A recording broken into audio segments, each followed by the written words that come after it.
Hi guys, my name is Jan, and in this video, I'm gonna talk about regression analysis.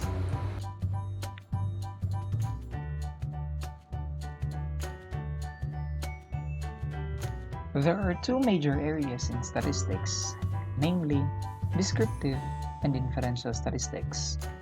Descriptive statistics includes all the techniques used in organizing, summarizing, and presenting data. On the other hand, inferential statistics includes all the techniques used in analyzing the sample data that will lead to generalizations about a population from which the sample came from, where population is the collection of all elements under consideration in a statistical inquiry, while sample is just a subset or part of a population. Descriptive statistics is used in the previous lessons in this unit. And in this lesson, we will demonstrate an estimation method which belongs to inferential statistics. In different fields of study, one of the major objectives of many statistical investigations is to establish relationships among variables. An established relationship can be used to predict one variable in terms of one or more variables. For instance, studies are made to predict sales from the advertising cost and product packaging, or determine students' final grade in terms of the number of hours spent in studying for the final examination. This scheme of investigation is referred as the regression analysis.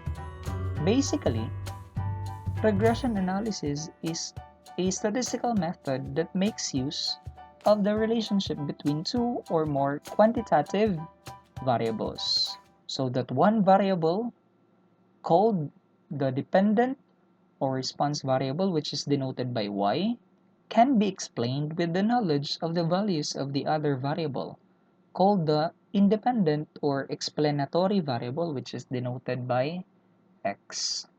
The purpose of regression analysis is to evaluate the relative impact of a predictor on a particular outcome. There are two main reasons in conducting regression analysis. First is to determine relationship between two or more variables, and to predict values of dependent variable from known values of independent variable. In addition, in regression analysis, we wanted to create a model that shows how the independent variable x affects the value of the dependent variable y. For instance, let us consider the regression model as a machine. And for this machine to work, we will input something to it, and in this case, the independent variable, which is denoted by x. Further, this machine will have an output, the dependent variable, which is denoted by y.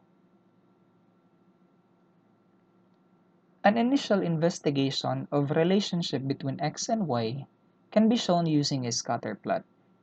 It is the most popular method for examining data points based on two variables. The value of the variable x defines the horizontal axis, and the value of the variable y defines the vertical axis. Let us look at these scatter plots and let us try to see if they exhibit relationships. Let's have this first scatter plot. For instance, let us look at this data point. The value of x is somewhere 63 and y is 90. Now let's choose another point with higher value of x. This point, for instance, x is 71 and y is 170. And if we continue to look at the other data points in this plot, we can see that as the value of x increases, the value of y also increases.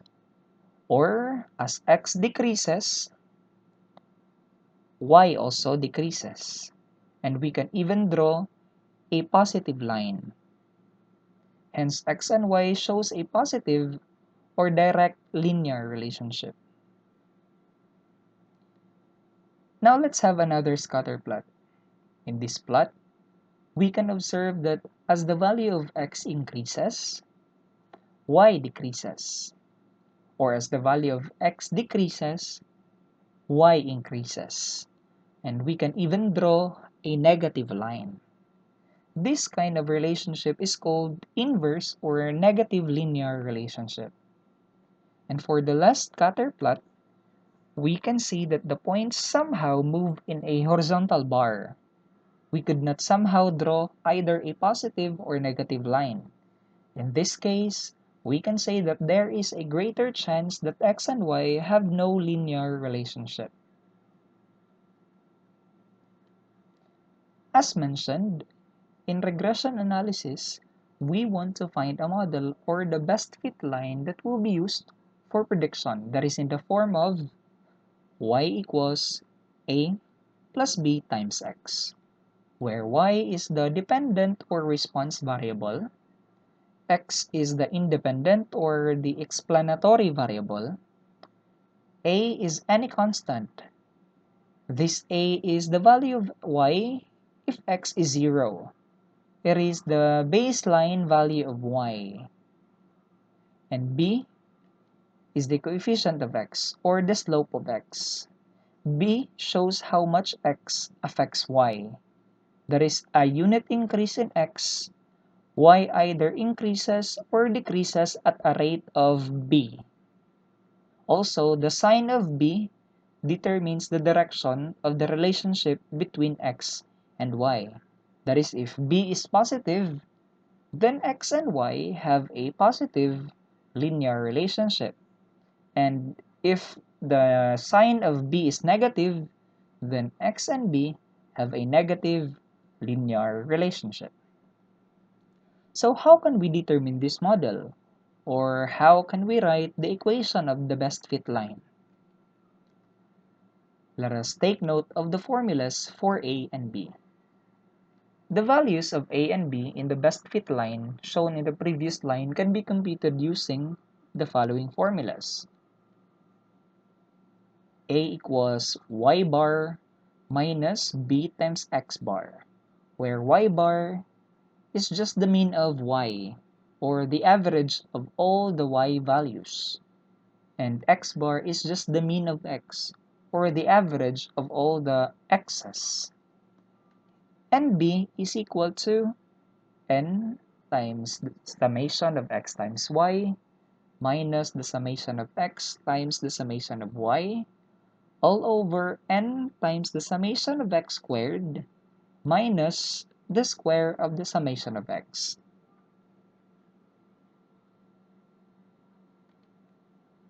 Let's have this example.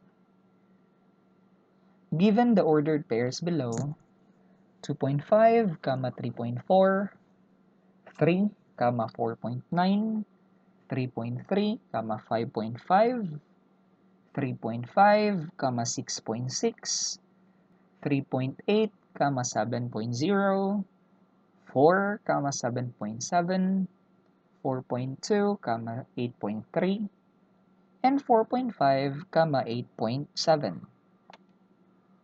Letter A, draw a scatter plot. Letter B, find the least square line. And lastly, letter C, predict the values of y or predict the value of y given x equals 2.8. The number of ordered pairs in this example is 8. That is n equals 8. First, let's organize the data in columns, which can be shown in the table below, and find the sum of each of the columns. First, write down the values of x and y based on the given ordered pairs. Next, multiply each of the value of the ordered pairs x and y and add another column for it. So we have a column for x times y. Then add another column for x squared. That is, we need to take the squares of all the x's. And lastly, we also need to add a column for y squared. That is, we also need to take the squares of all the y's. And further, we need to get the sum of each of the column.